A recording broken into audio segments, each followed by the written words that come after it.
E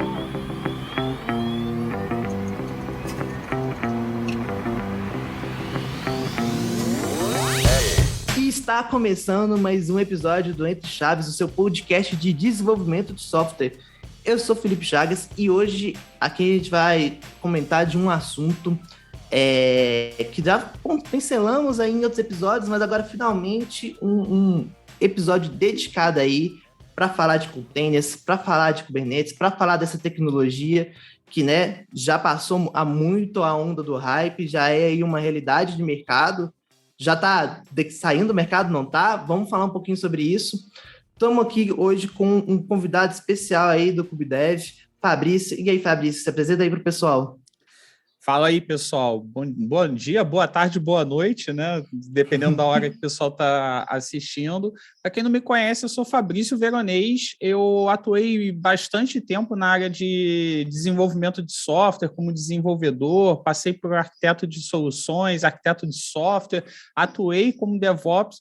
E hoje em dia, desde janeiro de 2020, eu hoje me dedico fundamentalmente, né, assim, fico direto atuando como educador com a formação KubeDev, né, meu canal no YouTube também, meu Instagram, que tem como foco aí criar profissionais de elite capazes de trabalhar com tecnologias de containers. Então, hoje, a minha missão aí é a área de educação de tecnologia. Estamos aqui também com o Pablito, aí o mago do DevOps. E aí, Pablo, se apresenta para o pessoal. E aí, gente, tudo bem? Bom dia. Bom dia, Felipe. Bom dia, Fabrício. Bom dia, Pedro. Bom dia você que assiste o podcast, que nos escuta. Eu trabalho aqui na DTI, no time de infraestrutura em um dos clientes da DTI, que é a MRV. Mexo no dia a dia com containers, com Kubernetes, com algumas outras coisas de nuvem. Vai ser um papo bem interessante aí sobre containers, containerização, o que nós fazemos com isso. Eu espero que todos gostem. Eu acho que nós estamos aqui também com o Pedro, nosso convidado de DevOps. Pedro, por gentileza, se apresente. Isso aí, meu nome é Pedro. Boa tarde, pessoal.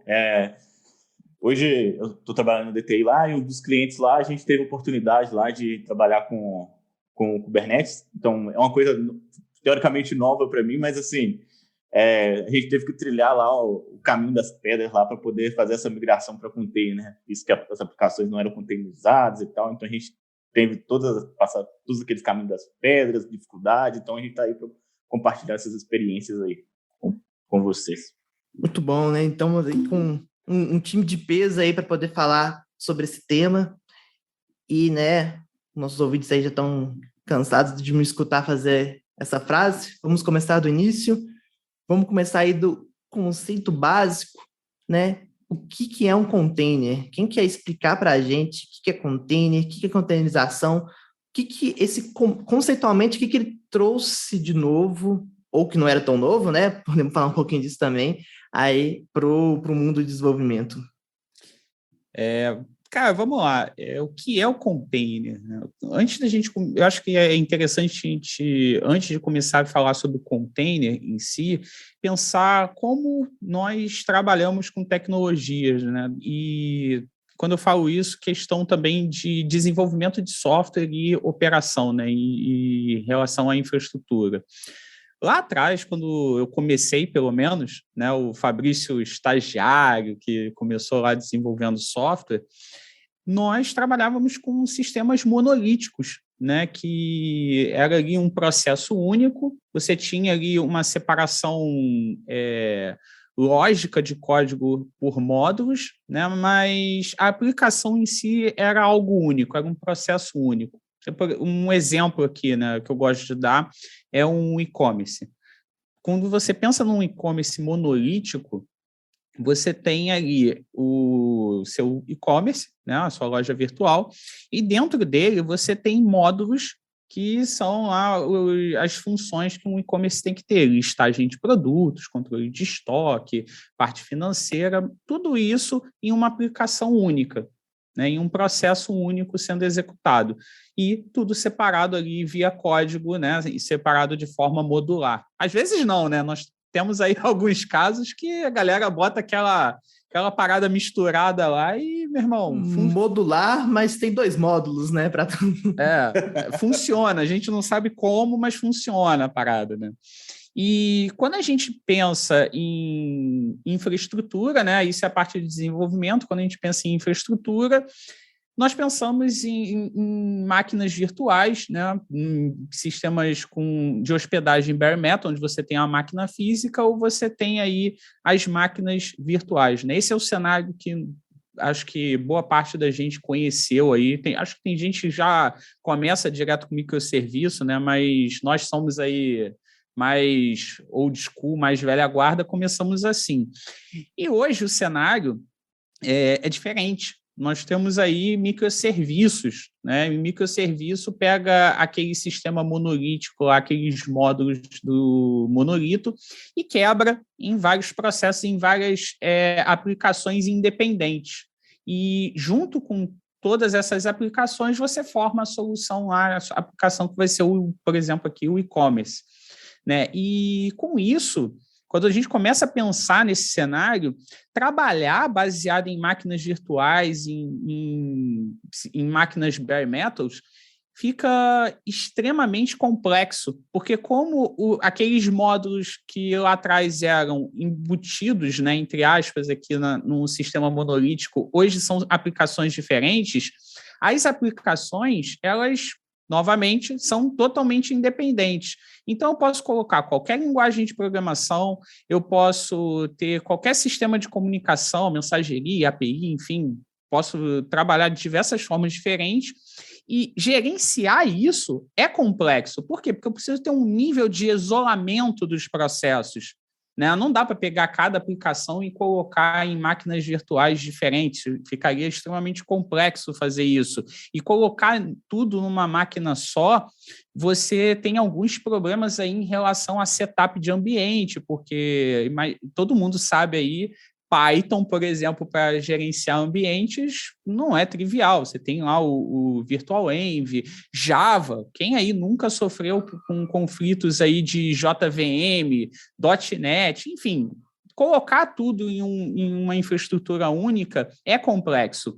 E o container vem justamente para resolver esse problema. Por quê? O container ele é um conjunto de tecnologias que faz com que você seja capaz de executar processos de forma isolada. Você consegue criar ambientes de isolamento para executar os seus processos. E assim, pensando assim, só com o que ele precisa também, né? O que deixa realmente aquilo mais leve, né? Não tem aquele negócio que você falou de levar todas aquelas dependências que, por exemplo, um VM teria um monte de coisa instalada. Você não precisa disso. Você vai ter lá o mundinho da sua aplicação. O que minha aplicação precisa? Então, eu vou ter só aquelas dependências. Eu não preciso levar tudo aquelas dependências que, às vezes, nem são usadas pela aplicação, né? E, assim, pensando nessa questão do container, na minha visão, assim, ele vai muito de acordo também do contexto, né? Por exemplo, para operação, container é uma coisa, né? Aquela coisa lá que são várias aplicações rodando em um kernel compartilhado, né?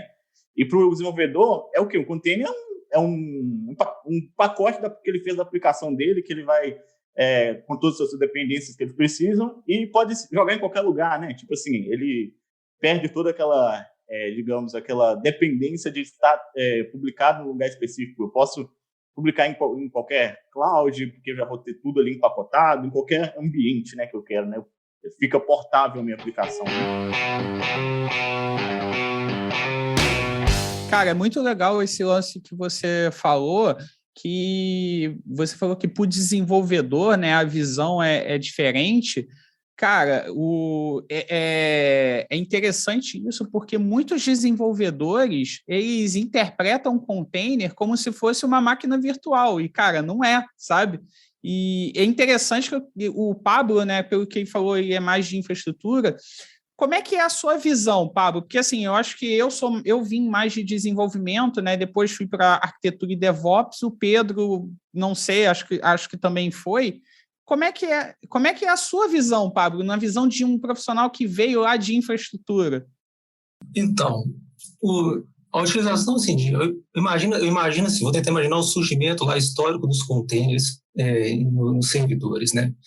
Antes nós tínhamos mais ou menos um padrão de alocar um servidor para hospedar uma aplicação. Aí imagina que então nós tínhamos todo um servidor lá e rodava uma aplicação, aí de repente a gente quis aumentar a densidade de aplicações rodando dentro de um servidor. Então agora um servidor não rodava mais uma aplicação, mas rodava N aplicações. Só que daí começam a surgir aqueles probleminhas de gerenciamento, que é o seguinte: como é que eu faço para ajustar os recursos do meu servidor para atender determinada aplicação sem afetar as demais? Então, eu comecei a ter esses problemas de gerenciamento, inclusive, assim, podem ter surgido pela própria coexistência das aplicações dentro do mesmo servidor. Por exemplo, elas disputavam recursos de CPU, disputavam recursos de memória, de rede, etc. Então, você não tinha ali barreiras ou um isolamento entre elas que permitisse, assim, que você definisse os limites que ela poderia operar dentro deles, né? Então, quer dizer, esses próprios conflitos internos que foram surgindo na tentativa de aumentar a densidade de aplicações no servidor, mobilizou, vamos dizer assim, desenvolvedores do kernel do Linux no início, para que fossem criando os mecanismos de isolamento. Então, assim, eu acho que no começo até o nome mais correto era o namespaces do Linux. Então, começou, então, assim, eu acho que o primeiro namespace, se não me engano, foi o sistema de arquivos. Como é que eu rodo aplicações que tivessem como se fossem sistemas de arquivos independentes. Aí depois veio, mais ou menos, a ideia do namespace para redes. Então, agora eu quero ter como se fosse uma pilha de redes independente. Depois de memória, depois de utilização de CPU, como se fosse a minha cota de CPU. Eu acho que essas perguntas, essas tentativas de criar o isolamento foram permitindo o desenvolvimento no kernel do Linux desses recursos que nós chamamos de namespace. Eu acho que o nome assim, até mais a forma evoluída disso hoje são os Linux Groups. Então, assim, foi criando toda essa camada de isolamentos possíveis que permitiu que eu mudasse o meu gerenciamento, ao invés de agora ser um gerenciamento dos recursos da máquina, seria um gerenciamento dos recursos da aplicação. Então, assim, se eu pudesse definir containers, olhando essa perspectiva de infra, eu diria que containers é um conjunto de isolamentos que o meu sistema operacional me proveu, de forma que eu containerizo, eu crio uma repartição específica para que ela rode apenas aquela aplicação. E até puxando talvez a segunda pergunta, a partir disso, do que é o container, o que seria a containerização? É justamente essa mudança de paradigma do meu controle de data centers. Agora eu não trabalho mais orientado à máquina, ou aos recursos da máquina. Eu trabalho orientado aos recursos da aplicação que, porventura, estão hospedados em uma máquina, um conjunto de máquinas virtuais ou um cluster. Entendeu? Para quem está começando, vou dar um exemplo aí para quem, né, já iniciou ali, dessa problemática que o Pablo trouxe aí, que é realmente uma das principais coisas que motivacionou a criação dessa tecnologia. Vamos supor que você está ali aprendendo no React, você criou um sitezinho seu numa versão de Node, está rodando na sua máquina. E aí você baixa ali no GitHub um outro site que você quer rodar, quer fazer funcionar, e aí quando você vai rodar, ele é uma outra versão de Node. E aí você quer que as duas aplicações rodem ao mesmo tempo. E como você faz isso? Né? Aí, graças a Deus, o pessoal fez o NVM aí para gerenciar diferentes versões de Node, mas, ok, aí agora você está com os seus dois sites de Node ali. Aí vamos supor que você está rodando um script em Python, sua máquina já veio com Python instalado, só que aí você baixou um script de uma outra versão de Python, né, que é um 2.7, sei lá, e aí você vai ter que instalar mais um negócio para te usar, tipo um Anaconda da vida, ou um Env, para poder gerenciar as versões do Python e não complicar. E aí vamos supor que você está mexendo com coisa mais antiga, coisa mais tóxica ali, está mexendo com PHP. Só que você está com duas versões de PHP diferentes no seu servidor. Como você vai subir dois sites e versões diferentes do PHP? E aí essas versões de PHP, eles conectam num banco, mas um está numa versão do MySQL, o outro está numa outra versão. Como que você vai ter dois servidores de versões diferentes rodando na mesma máquina? Começa a ficar muito complicado isso. Gerenciar a variável de ambiente. O Fabrício citou aí o Java. Pô, o Java Path é um só. Como que eu vou ter uma versão do Java rodando e outra rodando ao mesmo tempo? É possível, mas a complexidade de fazer essas coisas funcionarem é muito grande, né? Quem nunca ficou batendo cabeça para simplesmente conseguir fazer... Graças a Deus, o NVM já resolve os problemas. O meu primeiro exemplo lá, o Node, o mais simples de todos, consegui fazer funcionar. Então, de fato, esse isolamento de ambiente é uma das coisas mais importantes que o conceito, né, na verdade, a tecnologia dos containers traz para a gente, né? Com certeza, cara. E assim, é interessante a gente também ter em mente, né, que conforme você tem esse princípio do isolamento, existe também o princípio, quando você está pensando em containerização, né, que é você mudar a sua cultura de executar aplicações, até de desenvolver software, tá? Porque quando você pensa em containers, até o modo de você desenvolver software muda. E um princípio muito importante é a descartabilidade. Quando você pensa em máquinas virtuais, em máquinas físicas, você tem apego, né, àquela máquina. A gente fala que você trata ali como um pet, né? Pô, eu já trabalhei em lugares que a máquina virtual, né, o servidor, ele tinha ali nome de carro, né, de cinema, tipo, tinha um carro do DeLorean, tinha o servidor DeLorean, tinha lá o servidor... Cara, eu sou péssimo com o nome de carro, mas assim, tinha os nomes dos carros lá. Não olha pra mim que... Vou contar uma história que não tem nada a ver, mas o meu pai, quando eu era criança, ele queria que eu gostasse de carro. Aí ele ficava assim, qual que é o nome daquele carro ali? Eu não sabia, não queria saber, até hoje eu não sei.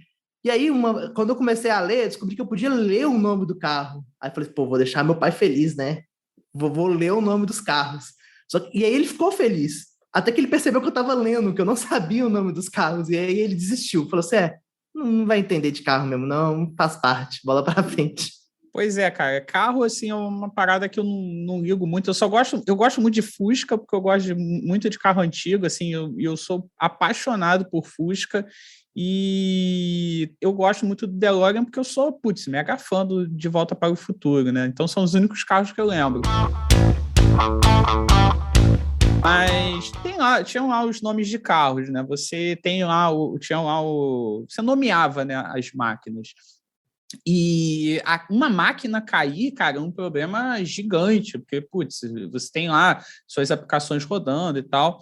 E quando você pensa em container, o container ele é feito para morrer. Então, a descartabilidade dele é muito maior. A gente fala que a diferença entre você trabalhar com máquinas virtuais e container, e trabalhar com containerização e virtualização, é que na virtualização você trata ali a máquina como um pet, né? O seu animal de estimação.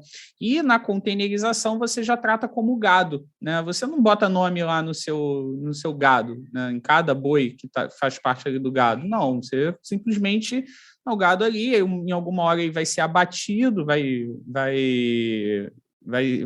virar bife, né?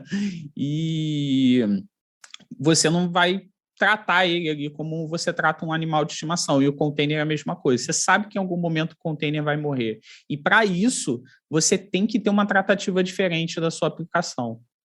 Muito bom. E assim, dando um passo além, né? E aí surgiram várias tecnologias aí para criar container, né? Talvez o Docker aí, a mais famosa delas, né, que mais vingou, né? A gente vai falar um pouquinho mais sobre o Docker.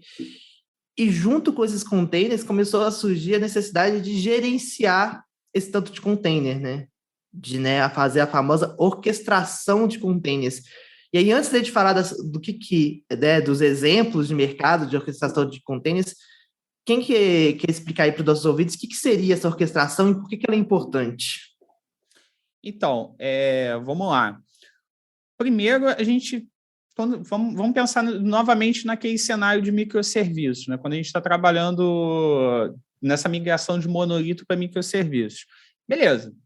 Conseguimos lá migrar para microserviços no nosso e-commerce, né? Nosso e-commerce agora ele trabalha de forma baseada em microserviços, onde eu tenho ali vários processos sendo executados de forma isolada, independente, e o conjunto deles forma o meu e-commerce.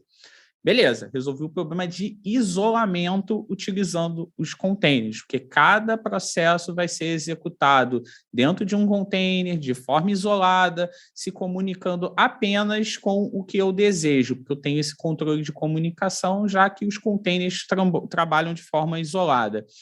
Mas eu tenho outros problemas relacionados a isso. Eu tenho problemas de escalabilidade, resiliência e gestão desse meu ambiente. Como é que eu vou gerenciar esse ambiente? Porque quando eu tenho a separação baseada em microserviços e quero escalar um processo, eu tenho a escalabilidade horizontal e a vertical.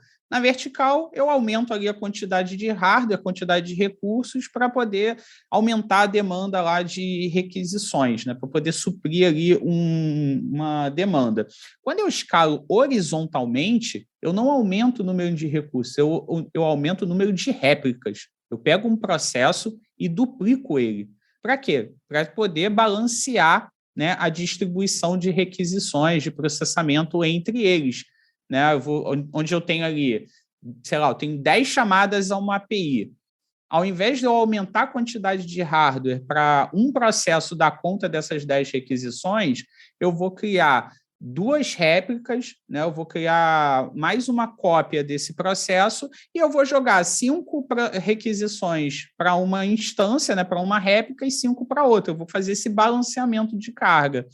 E essa forma que eu trabalho exige que eu tenha alguns elementos aí. Primeiro, o elemento de replicação. Tem que replicar o meu container, criar várias cópias desse container. E o outro elemento é o elemento que tem que estar na frente deles, que é o balanceamento de carga. Eu tenho que ter um ponto único para fazer as chamadas das requisições, jogar os meus workloads, e esse cara vai ter que balancear essa carga para mim, sabendo as réplicas que tem, onde cada réplica está. Né, e isso envolve escalabilidade, utilização de um Service Discovery, Load Balancer, e eu também tenho o gerenciamento desses caras. Como você falou, eu tenho que gerenciar variáveis de ambiente, eu tenho que gerenciar a gestão de onde esses caras vão ser executados, né? Cada processo vai ser executado. E outro elemento também muito importante, e aí quem atua na área de DevOps vai ter essa preocupação sempre, é a gestão de atualização da aplicação. Eu tenho uma aplicação lá rodando na versão 1 e eu tenho que botar a versão 2 no ar. Você vai criar janela de deploy? Você não pode criar janela de deploy. Pedro, Pablo, quantas vezes vocês hoje podem chegar lá para o cliente e falar assim, cara, eu preciso de 2 horas aí do teu sistema fora do ar para poder fazer uma atualização? Se vocês falam isso lá, o que acontece? Dá até arrepia lá, né? O pessoal até arrepia lá e fala assim, não, peraí, vamos ter que agendar um dia aí, porque pegar um feriado, qualquer coisa assim, que a aplicação vai poder ficar fora e tal. E assim, e ainda um outro ponto nessa questão de gerenciamento aí, que você tem que passar por se preocupar com outras coisas, na minha visão. Nessa questão da migração para o container, a gente teve que, por exemplo, assim, beleza, por mais que eu tô lá, criei meu container e tudo, eu tenho que passar a preocupar, eu como gestor desse orquestrador, eu tenho que ver lá, qual que é a questão de uso de memória. Por exemplo, lá, a gente tinha um legado monolitão lá, cara, o trem consumia muito memória, vazava muita memória, então a gente foi fazer lá um profile de memória, a gente viu que esse vazamento, a gente teve que corrigir ele para a gente levar pro container. Porque, cara, senão ele ficava toda hora restartando, não porque o container dá essa pra gente. Quando o cara lá chega, eu consigo colocar métricas, né? Para ver, chegou nesse tal aqui, ele vai lá e vai cair e vai voltar de novo. Ele traz esse benefício para a gente. Mas a gente tem que ter essa preocupação a mais com a aplicação, que eu acho que com a VM, cara, e também pensando também no pessoal do desenvolvimento, o pessoal do desenvolvimento não preocupa com isso. Cara, desenvolvi lá, eu criei meu pacotinho, joguei lá, cara, subiu. Isso que você está falando é muito legal, Pedro, porque eu acho que a prática, né, de trabalhar com containers favoreceu a gente trabalhar com DevOps de verdade, porque a gente traz para o desenvolvedor um pouco da preocupação de como que o serviço dele vai ser provisionado. Como que o serviço dele, quais são as dependências do serviço dele, né? Então, já falando aqui um pouco mais de tecnologias mais concretas, né? Na hora que ele vai escrever um Dockerfile, ele vai precisar, quais são as dependências aqui, né? Se o build não for feito num pipeline anterior, como pode ser uma prática boa, mas se ele for fazer o build dentro do próprio Dockerfile, como que a minha aplicação vai subir aqui? O que ela precisa? Nossa, mas será que gerar dessa forma aqui, eu estou otimizando para essa arquitetura aqui? Será que eu não consigo tornar ela um pouco mais enxuta? E aí ele começa a preocupar, por exemplo, o Fábio falou assim, load balance, né? O que é o load balance? É um cara que bate a requisição ali e ele define, eu tenho 3 instâncias ali, para qual instância eu vou mandar essa requisição para poder distribuir, né? Distribuir a carga. Ele começa a entender um pouquinho sobre isso, começa a entender um pouquinho sobre o Ingress, começa a entender um pouquinho sobre networking, sobre IP, faixa de IP. Obviamente, né, não precisa querer entender sobre tudo isso, Mas para o desenvolvedor que é mais curioso, ele vai começar a conhecer de conceitos que antes eram do mundo da infra, e aí a gente vai eliminando essa barreira de time de desenvolvimento em infra e realmente trabalhando com o DevOps, como é a proposta original do DevOps, né? E, assim, em complemento, a própria interface desses sistemas aí que surgiram de gerenciamento de containers, ela é um conjunto de lições aprendidas, né? Por exemplo, acho que tem até um artigo da Google dizendo isso, que no começo eles tinham um sistema de gerenciamento de containers, foi o primeiro que desenvolveram, chamado Borg. Então, nesse Borg, quer dizer, ele era o aperfeiçoamento de outros dois sistemas separados, independentes que existiam na época, que era para hospedar, que era um sistema que hospedava aquelas aplicações de user face, né, que ficava interface para o usuário mesmo, e uma outra aplicação que rodava batch jobs. Daí, quer dizer, eles criaram um sistema de gerenciamento de containers e tentaram fazer com que essas duas funções coexistissem no conjunto de recursos de servidores que eles tinham. Então, daí surgiu o Borg.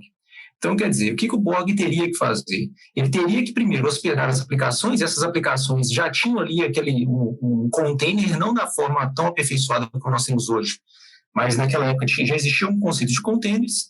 Então, eles alocavam recursos para aplicações do usuário, mas as aplicações batch, elas poderiam, por exemplo, tomar recursos que estavam excedendo lá das aplicações do usuário por um tempo para rodar os seus batches, e depois, quando os batches morriam, os recursos voltavam para a aplicação.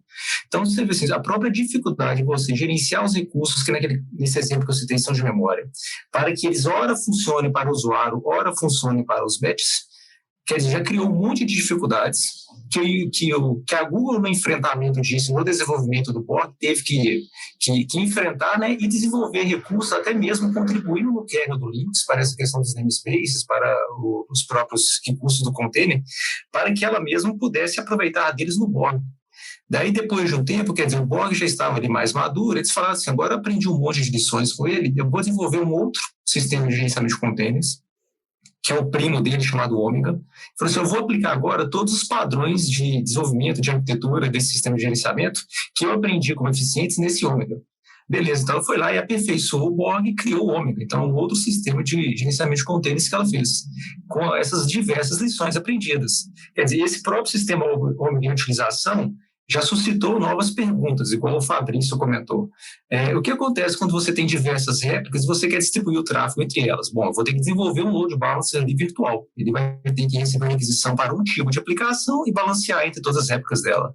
Bom, mas o que acontece quando você tem, por exemplo, sei lá, você quer compartilhar um determinado arquivo, um determinado conjunto de dados entre vários containers que se servem de alguma aplicação? Bom, eu vou ter que criar um conceito chamado volume. Então, como é que eu implemento isso? Você vê que essas próprias dificuldades que foram surgindo foram criando as interfaces hoje que nós reconhecemos Kubernetes. Daí, quando a Google foi desenvolver o Kubernetes, ela falou assim, agora que eu já tenho esse monte de lições aprendidas, eu já tenho esse monte de padrões que eu já vi e testei, que são padrões de construção, bons padrões de construção de sistema de gerenciamento de containers, vou aplicar um projeto chamado Kubernetes e vou distribuí-lo para o público. Então, aí a gente tem esse conjunto de interfaces hoje mais ou menos padrão, né, de um formato assim, inclusive, que eu particularmente acho muito agradável trabalhar, que é o Kubernetes, que expõe essa interface, como o Chagas disse, que às vezes até mesmo ensina o seu próprio operador a fazer a sua tarefa, né, de tão simples, de tão bem feita, bem organizada que ela é, e que isso tudo, no final, resultou de anos de evolução de diferentes sistemas de gerenciamento de containers, até que o Kubernetes veio ao cabo, à luz aí, para que nós utilizássemos hoje em todas as clouds. Eu vou interromper a explanação do Pablo. Eu falei para vocês que ele era um mago do DevOps aí. Queria trazer aqui para a gente, no bloco final, uma polêmica. Não estava nem na pauta ali, uma polêmica surpresa. Queria saber a opinião de vocês disso. Daniel, bota aí a musiquinha do Super Pop de polêmica. Seguinte, a containerização, né, os gerenciadores de container, eles são excelentes, mas na minha opinião, e aí uma visão mais como um arquiteto de software, e aí por isso que eu quero ver a visão de vocês aí que são mais especialistas em DevOps, eu acho que ele, hoje em dia, é tratado como uma panaceia, a solução de todos os problemas. E não é bem assim, né? O próprio Fabrício começou a citar assim, você vai trabalhar com microserviços é uma boa ideia, mas nem sempre trabalhar com microserviços é uma boa ideia. E eu vejo muitos argumentos na utilização deles, que porque o container resolveu a desculpa na minha máquina funciona, né? E no servidor, em produção, não funciona. Só que a gente esquece porque aqui a gente está fazendo uma comparação entre máquina virtual e container, mas que existe uma míriade de coisas entre essas duas formas de hospedar serviços. Eu posso hospedar um serviço num PaaS gerenciado numa nuvem, né, usando lá na Azure um web app, um EC2 na Amazon, né, ou um cloud computing na nuvem da Google. Eu posso trabalhar com uma abordagem serverless, né, usando Lambda, usando Azure Functions, que também vão resolver esses problemas de isolamento de ambiente, por exemplo. E às vezes eu vejo que as pessoas elas subestimam a complexidade de trabalhar com containers. Porque, ao mesmo tempo que ele vai simplificar uma série de coisas para a gente, mas ele vai exigir que a gente tenha um conhecimentos bem específicos sobre algumas coisas, né? Por exemplo, às vezes vou trabalhar com Service Mesh. É simples trabalhar com Service Mesh? Depende. Instalar ele é de boa. Faz ali umas 2, 3 linhas de comando, você instala um Service Mesh. Agora, tirar o proveito que ele pode trazer, né? Eu preciso de Service Mesh em todo o cluster? Não necessariamente. Então, e aí eu vou abrir agora a palavra, queria saber a opinião de vocês. Eu acho que muitas empresas hoje em dia chegam com uma demanda de TI, a gente tem que implementar, temos que implementar Kubernetes aqui. E não necessariamente esse é o melhor caminho para todo problema. O que vocês acham disso? Cara, vamos lá. Eu acho que assim, a gente tem que também separar um pouquinho o que é container e o que é o ecossistema em volta de container, tá? Se você me perguntar assim, Fabrício, container é uma bala de prata? Não, container não vai resolver todos os seus problemas relacionados a microserviços, ele não vai resolver seus problemas, até porque o container ele é uma tecnologia que ela não é um fim, ela é um meio, ela te ajuda na execução de aplicações em ambientes e isolamento, certo? Então, na verdade, você vai utilizar o container junto com outros elementos, certo? Se você me perguntar hoje, Fabrício, você utilizaria container em tudo? Cara, eu tendo a dizer que sim. Por quê? Porque o container, ele cria uma padronização de execução, tá? Vamos lá, tudo não, vai, tem casos que não, mas assim, boa parte sim. Por quê? Porque o container, ele cria um ecossistema padrão para a execução do seu processo. Todas essas tecnologias que você me falou, EC2, Azure App Services, eu não tenho certeza do Lambda, tá? de tecnologias serverless, mas todos esses caras você consegue rodar em um container com eles. Você consegue pegar um App Service e executar um container lá. Você consegue pegar um EC2 e executar um container lá também. E o legal é que você ganha portabilidade, porque você está rodando lá no App Service, depois você quer migrar para um outro ambiente, cara, você consegue com muito mais facilidade do que você simplesmente executar, você subir o teu código. Um exemplo bobo, o Azure App Service não tem suporte a Golang, mas você consegue executar um container. Então, com isso, você consegue executar Golang no Azure App Service, porque você está lá criando um ambiente de execução padrão, certo? Então, assim, onde eu não utilizaria containers? Provavelmente em sistemas legados, onde você tem ali um sistema muito pesado que o container não vai beneficiar, não vai te beneficiar tanto. A não ser que você tenha vários sistemas legados e você assuma que esse cara é pesado, realmente eu vou jogar num container para ganhar facilidade na gestão. Talvez faça sentido, talvez não. Tudo tem que ser analisado. Mas, assim, é longe de ser uma bala de prata, né? E você falou de tecnologias aí, Service Mesh, observabilidade. Nada disso está relacionado a container diretamente, entendeu? E, inclusive, eu já passei por alguns problemas seríssimos em relação a isso, que a galera queria botar Kubernetes, queria ter observabilidade nas aplicações e falou, não, vamos botar aqui Service Mesh porque aí a gente vai ter observabilidade.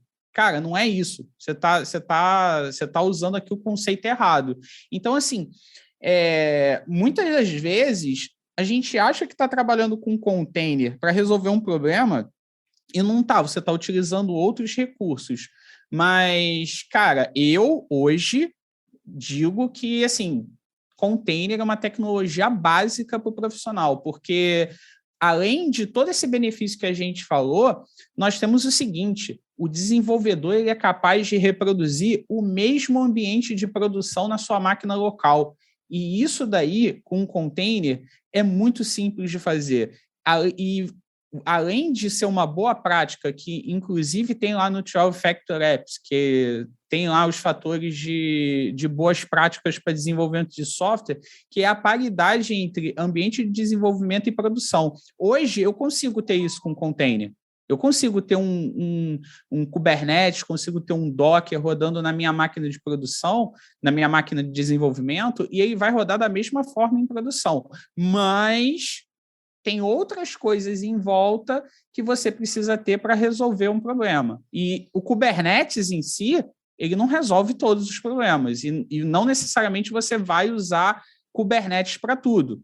Existem outras tecnologias que você pode utilizar, mas container em si, criar o seu container, eu acredito que seja uma tecnologia que você deva utilizar sim, porque vai te dar portabilidade em vários ambientes. Você pode, inclusive, ter o teu container rodando no App Service e se em algum momento você precisar rodar no Kubernetes, você vai conseguir. Lógico, tem a curva de aprendizado aí. O Kubernetes tem uma curva de aprendizado alta, mas o Docker não tem. O Docker é simples de trabalhar. Se você se dedicar, você consegue, em pouco tempo, conseguir começar a trabalhar com Docker.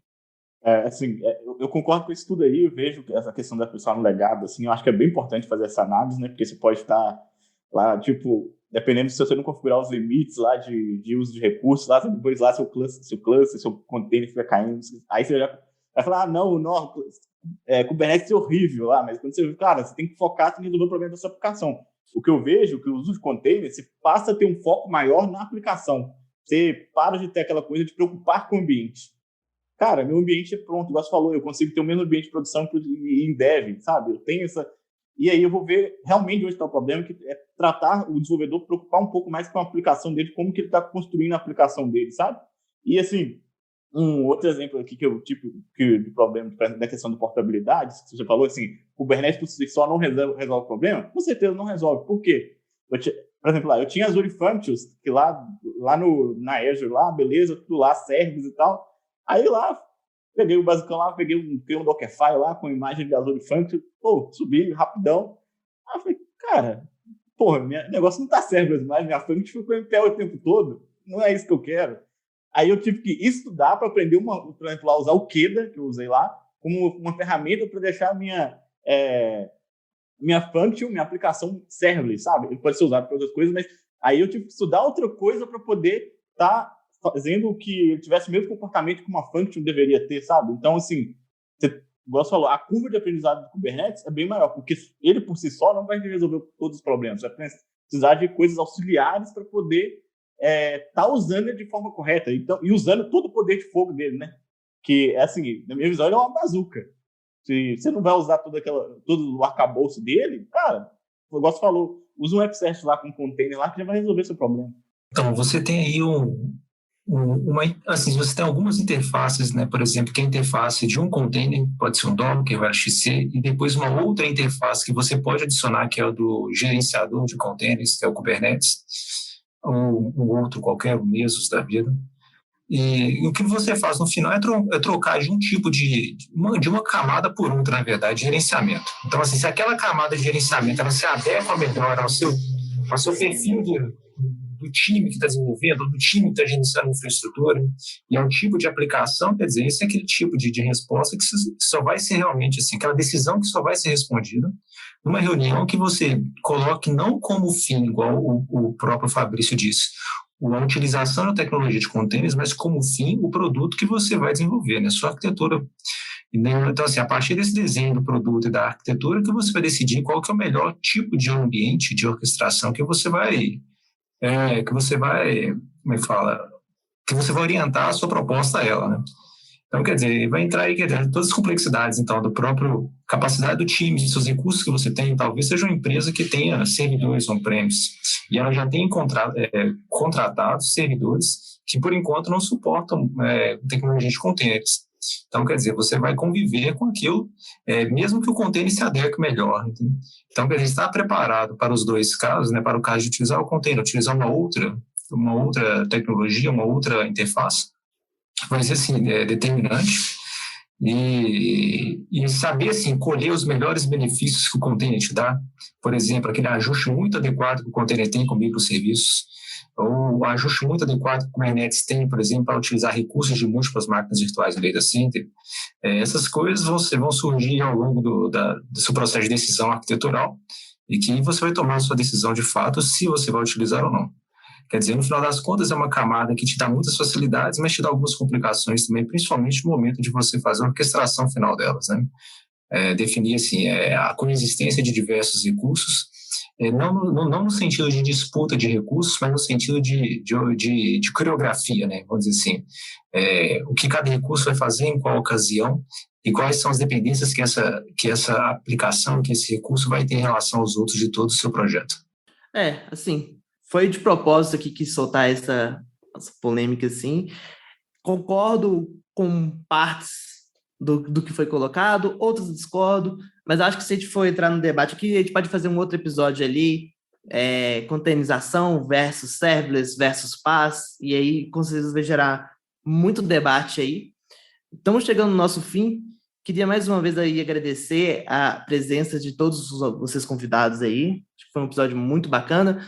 Agradecer aí a presença dos nossos ouvintes, deixar um beijo no coração e até terça que vem. Falou, galera! Valeu, gente. Obrigado a todos aí. Obrigado, audiência. Valeu, pessoal. Valeu, gente. Obrigado.